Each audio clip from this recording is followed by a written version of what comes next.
इतिहास।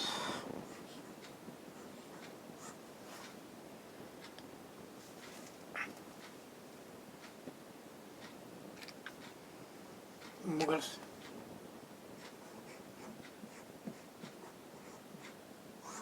साम्राज्य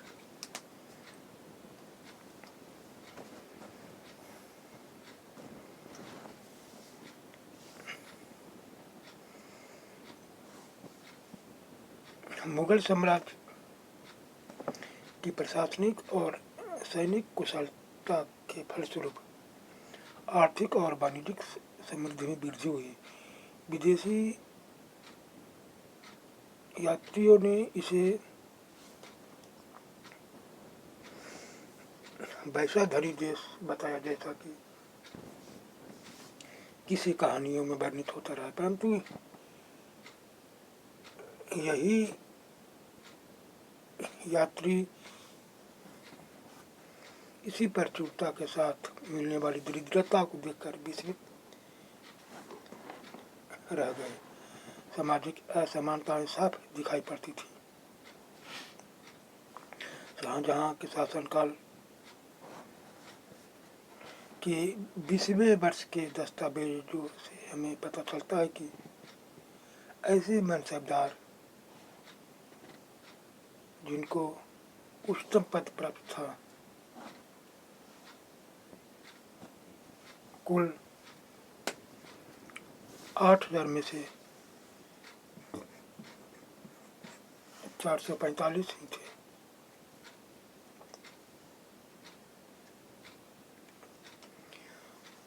कुल मनसबदारों की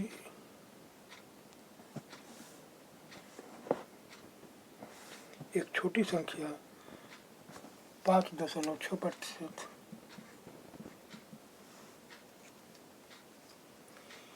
कोई साम्राज्य के अनुमानित राजस्व का 61.5% स्वयं उनके और उनके सवारों के वेतन के रूप में दिया जाता था। मुगल सम्राट और उनके मनसबदार अपनी आय का बहुत बड़ा भाग वेतन और वस्तुओं पर लगा देते थे। इस खर्चे से शिल्पकारों और किसानों को लाभ होता था, क्योंकि वे वस्तुओं और फसल की पूर्ति करते थे, परंतु राजस्व का भार इतना था कि प्राथमिक उत्पादकों, किसानों और शिल्पकारों के पास निवेश के लिए बहुत कम धन बचता था। इनमें से जो बहुत गरीब थे, मुश्किल से ही पेट भर पाते थे। वे उत्पादन शक्ति बढ़ाने के लिए अतिरिक्त संसाधनों में औजारों और अन्य वस्तुओं में निवेश करने की बात सोच भी नहीं सकते थे। ऐसी अर्थव्यवस्था में ज्यादा धनी किसान, शिल्पकारों के समूह, व्यापारी और महाजन ज्यादा लाभ उठाते थे। मुगलों के कुलीन वर्ग के हाथों में बहुत धन और संसाधन थे,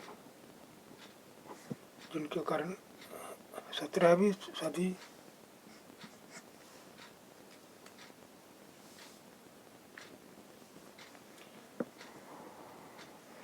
के अंतिम वर्षों में भी अत्यधिक शक्तिशाली हो गए। जैसे जैसे मुगल साम्राज्य की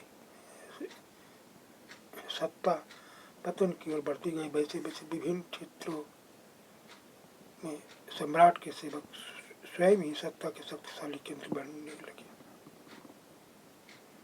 इनमें से कुछ ने नए वंश स्थापित किए और हैदराबाद एवं अवध जैसे प्रांतों में अपना नियंत्रण जमाया। यद्यपि वे दिल्ली के मुगल सम्राट को स्वामी की रूप मान्यता देते रहे, तथापि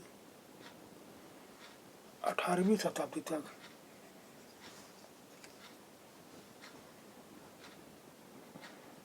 साम्राज्य के कई प्रांत अपनी स्वतंत्र राजनीतिक पहचान बना चुके थे।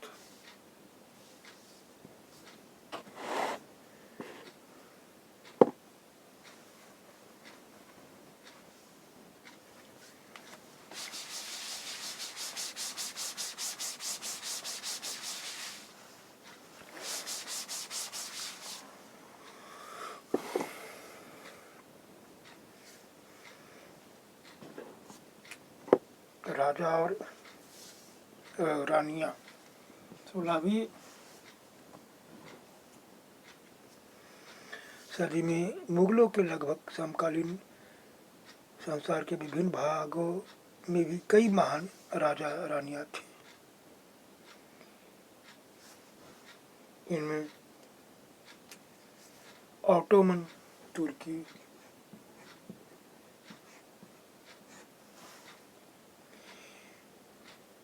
के सुल्तान सुलेमान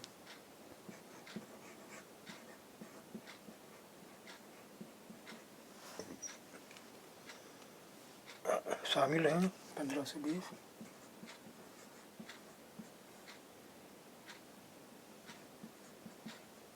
1566 उसके राज्य में ऑटोमन राज्य का विस्तार यूरोप की ओर हुआ। उसने हंगरी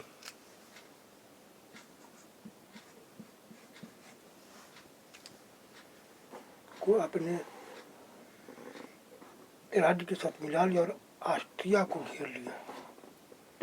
उसकी फौजों ने बगदाद और इराक भी हथिया लिया। मोरक्को तक उत्तरी अफ्रीका का बहुत सा हिस्सा ऑटोमन सत्ता को मानता था।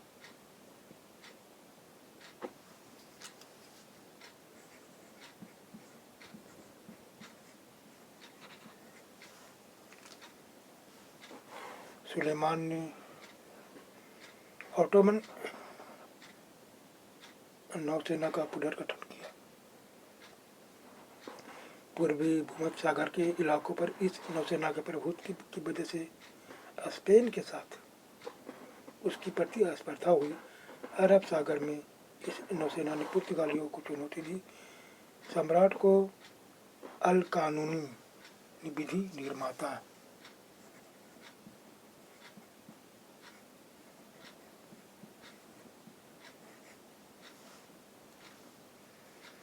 का खिताब दिया गया, क्योंकि उसके शासनकाल में बड़ी संख्या में नियम कानून बनाए गए थे। इन नियमों का लक्ष्य यह था कि बढ़ते हुए साम्राज्य के विभिन्न क्षेत्रों को ध्यान में रखते प्रशासनिक तरीकों का मानकीकरण हो, ताकि किसानों को बेगार और भारी करों से बचाया जा सके। आगे चलकर 17वीं शताब्दी में ऑटोमन क्षेत्र में जब सार्वजनिक व्यवस्था का पतन हुआ तो सुलेमान कानूनी के काल को आदर्श शासन काल के रूप में याद किया जाने लगा।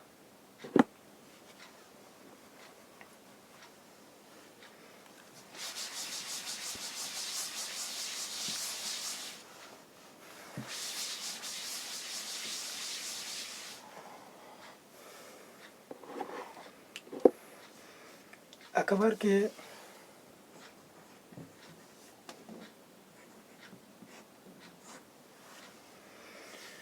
अन्य समकालीन शासकों के बारे में इंग्लैंड की शासक रानी एलिजाबेथ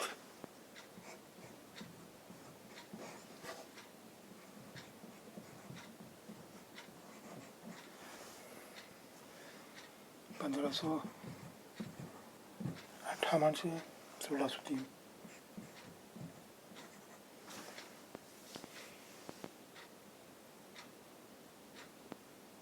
ईरान का सफाविद शासक शाह अब्बास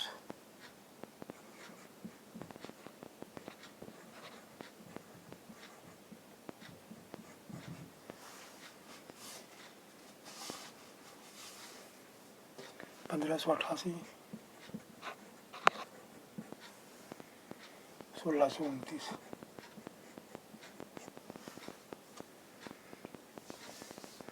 और इनसे कहीं ज़्यादा विवादास्पद रूसी शासक जार इवान चतुर्थ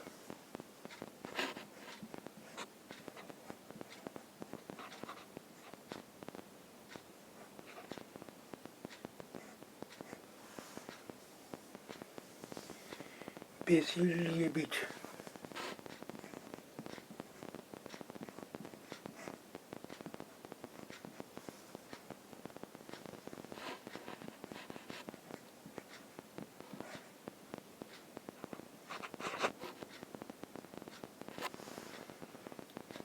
1530, 1584।